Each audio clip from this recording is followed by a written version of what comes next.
part of the team that set up COMPAS in the first place. So could you just explain a little bit about what the idea was behind the centre when you were thinking about trying to make this happen in the first place? Yeah, well, I suppose I should also sort of, there's some people that have been with COMPAS all that time.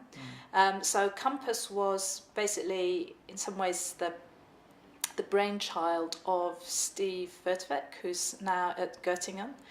But also people that are still here include Emma Newcomb and Nick Van Heer and Sarah Spencer and myself. So actually there's been this kind of core group that have been there since we actually initiated the proposal. It started with the Transnational Communities Programme, which was a programme of work, again, headed by Steve Vertevek, that was sort of bringing transnationalism, which was a lens that kind of now has somewhat passed, but then was kind of a new way of looking at migration that was less kind of more shaped by communities that move rather than kind of taking a state-focused approach. So that programme of work was ESRC funded, and as it came to its end, working with Steve Vertevek and Stephen Castles, who had recently arrived in Oxford, the idea for COMPAS took shape. This was a time of new labour. It was a time when there was a big focus also on evidence-based policy, and where migration was beginning to kind of hit the political agenda. So although it was always sort of thought to be imagined as an intellectual, you know, as a scholarly place, I think the importance of also speaking to policy was recognised. So hence our name, the Centre on Migration, Policy and Society. I always remember, I don't know if it's been sorted out, in fact we could check, but the COMPAS sign outside the building didn't have the comma in, and Steve got very exercised by the fact that it was, you know, it had to be the Centre on Migration, comma, Policy and Society, not the Centre on Migration, Policy and Society. So we wanted to engage with policy, but still to be a kind of intellectual hub. We're talking now about 2001, 2002, is that right? Yeah. So 2002, I suppose. Yeah. And the debate about migration is very different now to the debate that, well, maybe it's not, but it's changed a lot over that period. So what were the kind of core areas of interest at that point in time, do you think? Well, so when COMPAS was set up was, of course, before EU enlargement. So I think that it was still, the kind of conversations about migration were still set in that kind of in Britain anyway, the sort of post-colonial, you know, oh, there's the Pakistani community, the Bangladeshi community, the Filipino community. So I think that's been a big change. I think, and I think not just in the UK. So I think that was so, and also I think despite the fact that was very much how it was sort of the kind of both the policy and I would say the kind of scholarly debate was quite community orientated. Questions of race and racism it was like quite absent. I think that's something that's actually, interestingly enough, changing. But yeah, so I would say it was a kind of conversation, and I don't know, this is also affected by, of course, the fact that I was situated here, but I would say that it was that sort of community orientation, but then also, you know, interested in engaging with evidence-based policy. Not so much around questions of, or a different kind of debate about integration as well, I would say. I mean, when I cast my mind back to that period of time, I mean, I was a journalist at that point in time, and my memory of the migration debate at that point in time in media was that it was very much framed around asylum, yeah. rather than around, I mean, sort of quantities of people or ideas about net migration or anything like that. So, I mean, is that something that you would also say fitted with the kind of the frames that COMPAS was looking at that point? So I agree. I think that obviously net migration is a new, that was really came in, wasn't an invention before it was a tiny figure at the bottom of an Excel sheet for many years until the coalition government came in. But also, in a way, so I think you've picked up on a really interesting shift, which was that for a long time, so I would say, so for the sort of like 1990s, asylum seekers or refugees, I think, were the kind of good guys. They were the people that we didn't have to be worried about. We had to worry about economic migrants coming and taking jobs, and then I think there was a real shift in the early 2000s, which was the opposite, which was making asylum seekers were being the problem. And in fact, Tony Blair had a kind of interesting tipping point. He had a sort of, we mustn't reach the tipping point. We need to be refusing more asylum seekers than we are accepting, which in a way I think is a kind of early indicator, early mirroring of the net migration, you could say. But, whereas economic migrants were kind of viewed more positively, and actually, interestingly enough, in the early 2000s, there was even the possibility of saying, well, maybe we need a low-skilled route, we need to have a seasonal agricultural worker scheme, maybe potentially there was even a pilot hospitality kind of hospitality worker scheme. So that was a flip, and then the kind of the association of sort of economic migrants as being a problem, I think then kind of kicked in the later 2000s after EU enlargement, basically. So I think, and now we have a situation where both economic migrants and asylum seekers are regarded as a problem. Obviously, we've talked a little bit about kind of what the sort of context of COMPAS was at the beginning. What about your own work? I mean, what are you doing? What were you doing? And what's been the process? What's changed in the work that you've done at COMPAS? So if I think about the work that I did right at the very beginning was with Martin Roos, and it was looking at EU enlargement. So interviewing people, employers, workers, agencies before and after EU enlargement. A project that was quite, it was basically making use of a natural experiment, and it was quite policy engaged, very much on labour migration, but perhaps with a little bit of a twist, because my particular interest was in understanding the nature of labour demand, and here I think there are questions of race and racism kind of fit into that. It's not just a case of, employers want the cheapest worker. There's all sorts of other things come into play. So we were able to that was some of what we were able to look at. It was great working with Martin. I think we kind of complemented each other really well. He's very rigorous and sort of held back some of my wacky ideas. Now I'm much more critical of the categories themselves, and much more interested in how categories such as low-skilled or legal categories actually also make people. So rather than only look at what happens when people are low-waged workers, but how does the existence of those immigration categories actually then turn people into low-waged workers, if you see what I mean. So I think.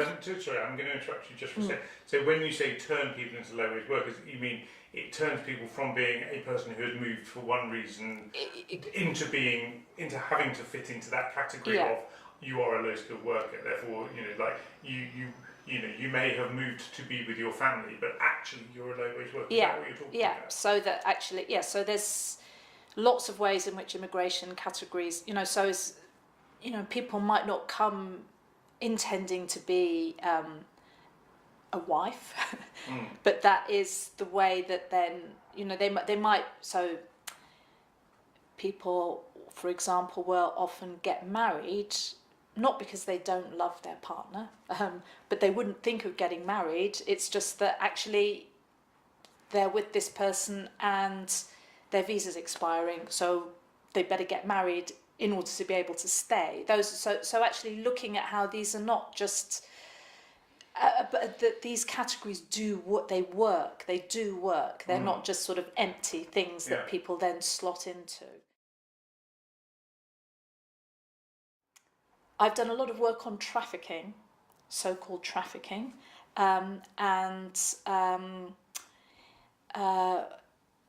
which is, I suppose that's interesting because I really find the topic of trafficking, the category of trafficking, deeply problematic. So a lot of my work is saying essentially this particular category not only does not work, but is actually harmful. It actually obfuscates the reasons for exploitation and abuse of certain groups of migrants.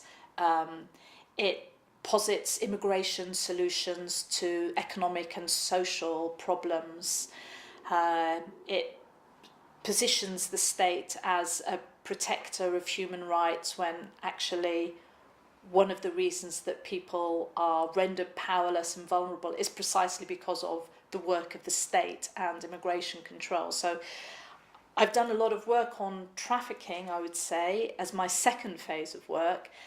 And what I find kind of interesting about that is how people really want you to come along and talk about trafficking, and you kind of go along and you talk about trafficking and say, really, this category is deeply problematic. It's like rubbish. And then everybody says, oh, clap, clap, clap, clap, very good. But it's like, well, no, but that's what you're doing. But you're talking about trafficking. I'm saying that we shouldn't be talking about it. So it's a kind of really weird sort of vicious circle that you get into. Quantum academia. Yes, exactly. So now I'm trying to say I'm not going along to anything about trafficking because it's just feeding that trafficking gravy train. It's an interesting issue with migration broadly as an issue. Or an interesting problem with migration as an issue is that in order to help people to understand it, you need to talk about it. But sometimes by talking about it, you actually make people understand it less. Yes, so in a way, I think then that's where I come to more generally, is now I just feel like the problem with talking about migration is that we're endlessly we're participating in the remaking of this category, which is in itself a problem. So if one of the key problems for migrants is precisely that they're treated as migrants, that treated as migrants isn't only about legal status, but is about the way that the general public view you, and then actually as part of our academic work, we're also kind of contributing to recreating that category. So so kind of bizarrely for somebody that's interested in migration, I do kind of endlessly end up saying, can we just stop talking about migration? So unlike many other scholars who feel really pleased when their subject is on the news, quite often I'm just like, oh no, why are they talking about migration? Can we just not talk about it? Not because it's not important or interesting, but just because why does it have to be the thing that we're endlessly kind of foregrounding? So it's sort of, I think that's something at COMPAS that we try and kind of tread, and I think I would say thanks to the magnificent work of our comms team that we kind of, I think, tread quite well, but I think it's quite tricky. One of the other things that I was going to mention as well, just while we're still talking about the kind of work that you've been doing, your sort of historical contextualisation of migration control, the fact that you try and move it away from being something that people think of as a novel kind of thing, seems important to me. And I don't know, not something that I see an awful lot from other places. So do you mind just kind of explaining how you got to doing that kind of thing? Well, I suppose in a way it gets back to that question of who counts as a migrant and the foregrounding of migration as if it's something new. Whereas I like to argue that actually the control of the mobility of the poor, which is how the migrant is often imagined, has been a concern for rulers for centuries. And that what we now understand as migration was actually formerly understood as what you do about sturdy rogues and valiant beggars. Let's transport to Australia all those kind of criminals and people who are in the wrong place at the wrong time. So I think, in a way, linking questions of historical controls of mobility, predating the state, predating the central state, helps us give a new angle on and see new continuities with our histories, actually. So that is something that I'm really interested in, and I think you can see it today in questions around begging. So I've become interested in begging because I think actually begging is one way in which you can look at the ways in which states control the mobility not only of migrants but also of citizens. So under public space protection orders, PSPOs, local authorities can move people on just like they used to in the old days. So, for example, if you are begging by a cash machine in central Oxford, you can be required to move out of central Oxford and move to East Oxford, which is, I think, why we have so many people begging by the cash machine outside our Tesco's. And it doesn't matter whether you're a citizen or whether you're a migrant, you will be forced to move. You can be told that you're not, as a citizen, that you're not allowed to come into a housing estate if you're perceived to be a problem. And that, so I think there are ways in which states continue to control the mobility of basically poor and marginalised people, but troublemakers, and that actually linking that to the ways in which states control mobility of people across borders, I think has the potential to be incredibly productive. Because actually, quite often, I think in the public debate, there's this idea of, we need to control migration because we need to protect our national poor and marginalised communities, But actually, I think we can see there are all sorts of unforeseen connections, and what is bad for migrants is not necessarily good for citizens. For example, 2011 Localism Act. 2011 Localism Act basically meant that gave local authorities a lot more control over allocation of social housing, even more control over allocation of social housing. So most local authorities now produce social housing allocation policies. They're very interesting documents, surprisingly interesting documents. And what you can see in a lot of those policies is migrants, complaints about migrants, very sort of, very recognisable, just coming here to take benefits, just want to be by the sea, taking housing away from locals, all those kinds of tropes. And the word migrants and migration is used.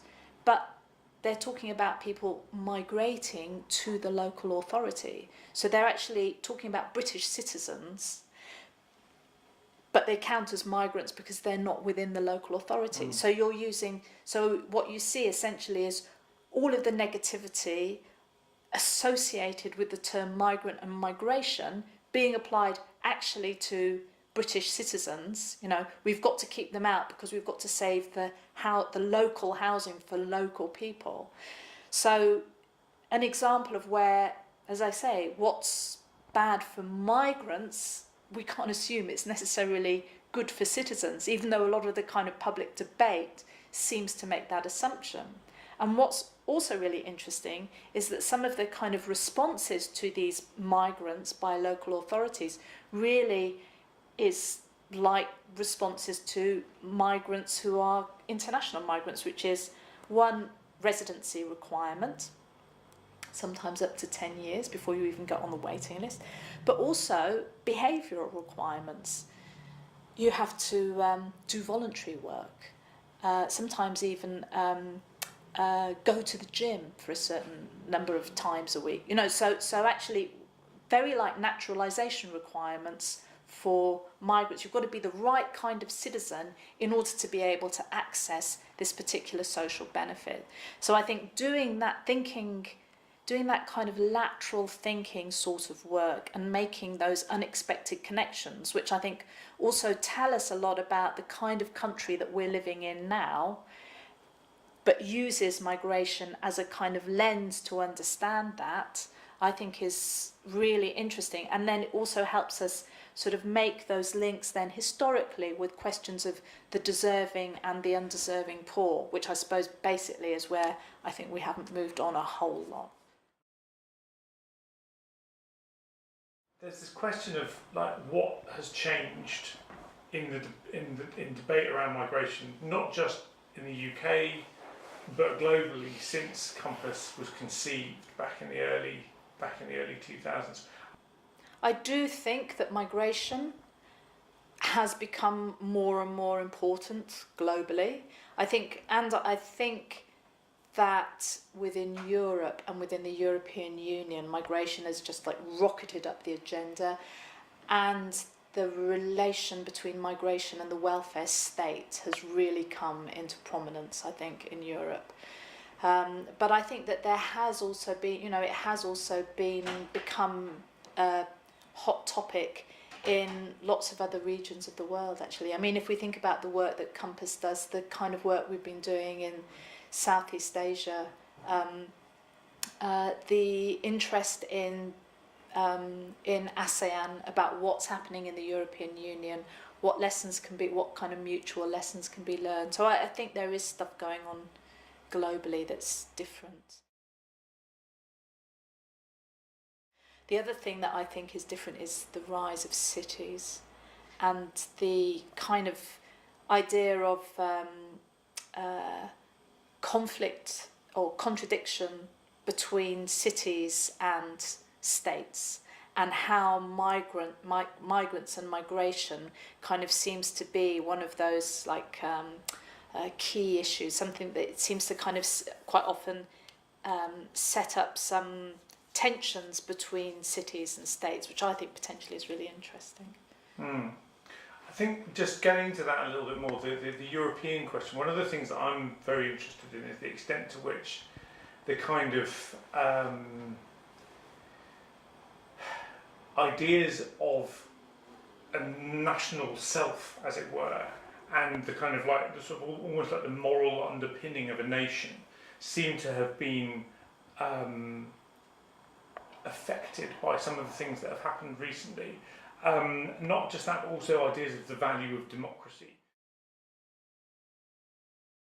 So migration isn't just a problem. I mean, so migration is imagined as being a key policy problem facing Europe at the moment. Migration, asylum, what to do about people dying at the borders, people crossing the borders, how to manage internal movement, keep that flowing, but still, respond to refugees. But actually, I think it's a deeper problem for Europe than that. I think it goes to the heart of the way that Europe and Europeans imagine themselves. So this space that has imagined itself and also represented itself as being a space of democracy, liberalism, human rights, justice, tolerance, actually,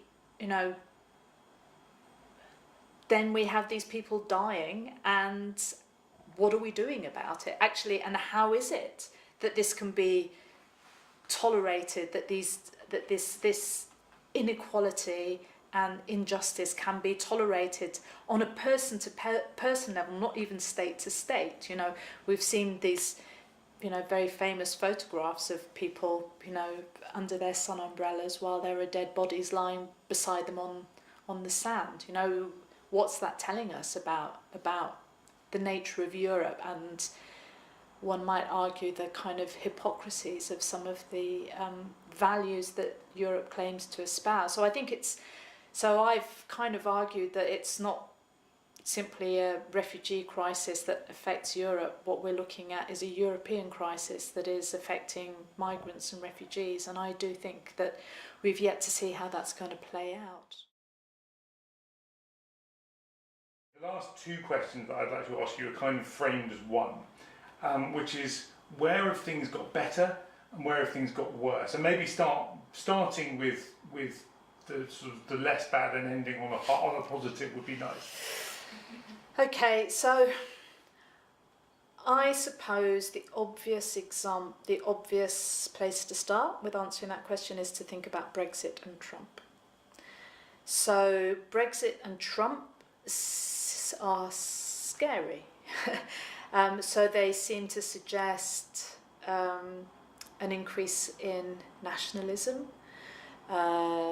overt racism, the centralising of hostility to migrants, but the claim that this is a position that is taken by a working class that is hostile to a liberal, cosmopolitan elite, but an elite that, you know, definitely includes politicians, journalists, and academics. So that's very tricky, and I think that's very difficult for academics and people that have studied migration to place themselves in. I mean, how do we respond to that claim? We can't disavow the fact that we're middle class or that we're liberal. Or, well, I might disavow that I'm liberal, but that's, you know, that's the position of academia. So, and that there is a lot of racism. There is a lot of racism that needs to be tackled, and I think that the relation between race and migration, and how I think that we've done a very poor job in I would say, as scholars of migration and mobility, in thinking about questions of race, that we're actually ill-equipped to deal with the moment when they've come together, and that the fact that, well, they've always been together, but they're actually kind of more explicitly being put on the table together. So that is difficult. However, I think it's also, I do genuinely believe it's also an opportunity, and I'm not just saying that. I actually think that now questions of Brexit, Trump, and how to engage with public debate, not in a kind of, oh, we're the colonial missionaries who are now going to tell you the correct line to take on migration. I think that all of these are challenges that I think that we can rise to, and but that are demanding. So we have to move, critical migration scholars in particular, have to move beyond just saying this is all rubbish. This is all kind of imagined categories, and, you know, it's all rot. We have to actually think about, well, but what positively can we say? How positively can we use the study of migration and mobility to imagine a way forward that is not stuck in these nationalised racist patterns of thinking that I think are that have really kind of structured so much of policy and political debate. So I think it's a requirement to be more imaginative, more engaged, and to actually also learn more from people outside the ivory tower, but also to be more demanding that people outside the ivory tower engage more with theory. So I think that we have to start making theory and concepts more accessible to people, make them realise that they are theoretical and conceptual beings. They're not just living in a given real world, that we are all people that think theoretically, we are all people that have concepts. So it's a bit like being a chef, right? Most people cook. We're not all chefs. I would say, everybody thinks and uses concepts. That just happens to be the thing that we specialise in. So I think that we need to be actually in some ways more demanding of the person in the street that we're engaging with, the policy maker, the bureaucrat, and say, well, actually, let's look at what your theories and concepts are, and let's think about them. Are they fit for purpose? What are the other ideas that are available? What do you think about this one? So I think that we have to start taking those ideas out into the street and outside the university.